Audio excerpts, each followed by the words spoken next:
پاکستان میں توہین مذہب کے جھوٹے الزامات کے ذریعے بے گناہ افراد کو نشانہ بنانے والے گروہ کے بے نقاب ہونے کے باوجود یہ سلسلہ اب بھی جاری ہے۔ یاد رہے کہ ایک منظم گروہ کئی سالوں سے social media, what's app groups اور دیگر رابطوں کے ذریعے لوگوں کو توہین مذہب کے جھوٹے کیسز میں پھنساتا رہا ہے۔ یہ گروہ خاص طور پر نوجوانوں، متوسط طبقے اور معاشرتی طور پر کمزور افراد کو نشانہ بناتا ہے۔ متاثرین کو اکثر مبہم یا جعلی مواد شیئر کرنے یا بھیجنے پر آمادہ کیا جاتا ہے، جو بعد میں پولیس رپورٹ یا ایف آئی آر میں بطور ثبوت استعمال کیا جاتا ہے۔ اس گروہ کی جانب سے بنائے گئے مقدمات اکثر من گھڑت الزامات پر مبنی ہوتے ہیں اور متاثرین کو مالی یا سماجی فائدہ حاصل کرنے کے لیے بلیک میل کیا جاتا ہے۔ انسانی حقوق کے گروپوں کے مطابق متاثرہ افراد کے خلاف کارروائیاں منظم اور منصوبہ بند ہیں، جس کی وجہ سے متاثرین کی زندگیوں میں شدید مشکلات پیدا ہوتی ہیں۔ تحقیقات سے یہ بات سامنے آئی ہے کہ اس گروہ کے بعض عناصر تحریک لبیک پاکستان سے نظریاتی یا عملی طور پر جڑے ہوئے ہیں۔ تحریک لبیک پاکستان ملک کی ایک انتہا پسند مذہبی جماعت ہے جو توہین مذہب کے قوانین کے سخت نفاذ اور احتجاجی مظاہروں کے لیے مشہور ہے۔ گروہ کے بعض افراد ٹی ایل پی کے نظریاتی بیانیے یا سرگرمیوں سے متاثر ہیں اور بعض مقدمات میں ان کے حامی بھی شامل رہے ہیں۔ اس تعلق کی وجہ سے یہ گروہ اپنے جھوٹے الزامات کو زیادہ قانونی اور سماجی اثر دینے کی کوشش کرتا ہے، جس سے متاثرین مزید دباؤ اور خوف میں مبتلا ہو جاتے ہیں۔ ذرائع کے مطابق اس نیٹ ورک نے گزشتہ برسوں میں تقریباً 450 افراد کو جھوٹے الزامات میں پھنسایا۔ ان میں نہ صرف مذہبی اقلیتیں شامل ہیں بلکہ مسلمان نوجوان بھی اس کا شکار بنے ہیں۔ متاثرین کی زندگی پر گہرا اثر پڑتا ہے اور وہ رہائی کے بعد بھی خوف زدہ رہتے ہیں۔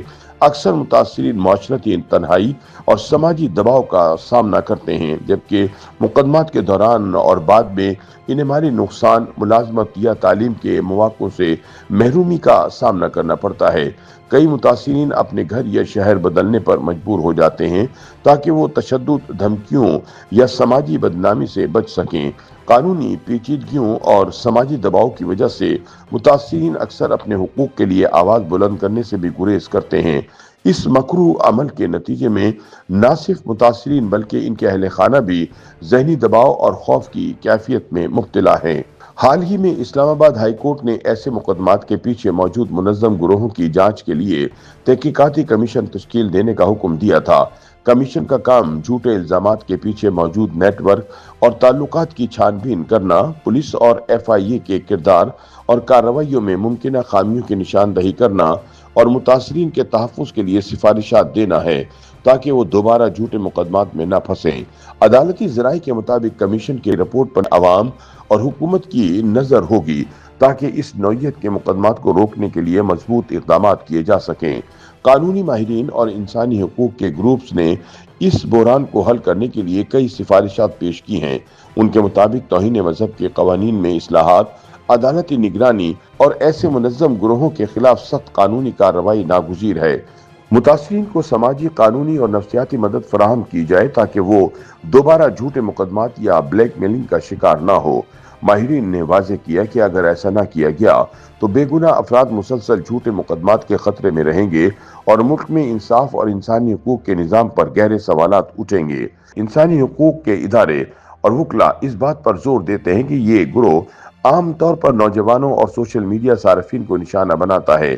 وہ انہیں فریب دے کر جعلی مواد کے ساتھ عدالت میں پیش کر دیتے ہیں، جس سے متاثرین پر قانونی اور معاشرتی دباؤ بڑھ جاتا ہے۔ اس نوعیت کے مقدمات ملک میں ایک نفسیاتی بحران اور سماجی خوف پیدا کر رہے ہیں جو نہ صرف متاثرین بلکہ ان کے خاندان اور کمیونٹی کے لیے بھی خطرہ ہے۔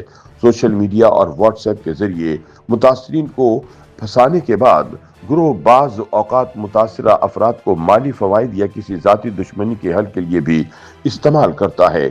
ماہرین کا کہنا ہے کہ یہ منظم نیٹ ورک نہ صرف قانون کی خلاف ورزی کرتا ہے بلکہ انسانی حقوق اور سماجی انصاف کے بنیادی اصولوں کو بھی متاثر کرتا ہے۔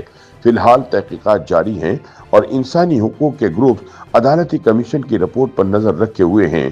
ذرائع کے مطابق متاثرین کی حفاظت کے لیے خصوصی اقدامات کیے جا رہے ہیں، تاہم گروہ کی سرگرمیاں ابھی بھی جاری ہیں۔ یہ سلسلہ نہ صرف قانونی پیچیدگی پیدا کر رہا ہے بلکہ ملک میں سماجی خوف اور غیر یقینی کیفیت کو بھی بڑھا رہا ہے۔ ماہرین کا کہنا ہے کہ اس سلسلے کو ختم کرنے کے لیے فوری اور شفاف قانونی کارروائیاں، عدالتی نگرانی اور متاثرین کے لیے مؤثر حفاظتی اقدامات ضروری ہیں۔ YouTube پر گوگلی نیوز دیکھنے کے لیے youtube.com کی سرچ بار میں googly news T V type کریں۔ گوگلی نیوز کے پیج پر سرخ رنگ کے سبسکرپشن والے بٹن پر کلک کرنا نہ بھولیے۔ YouTube پیج پر اپلوڈ ہونے والی ویڈیوز سے باخبر رہنے کے لیے بیل آئیکن پر کلک کیجیے۔ آپ کو ہر نئی ویڈیو کے بارے میں نوٹیفیکیشن موصول ہو جائے گا۔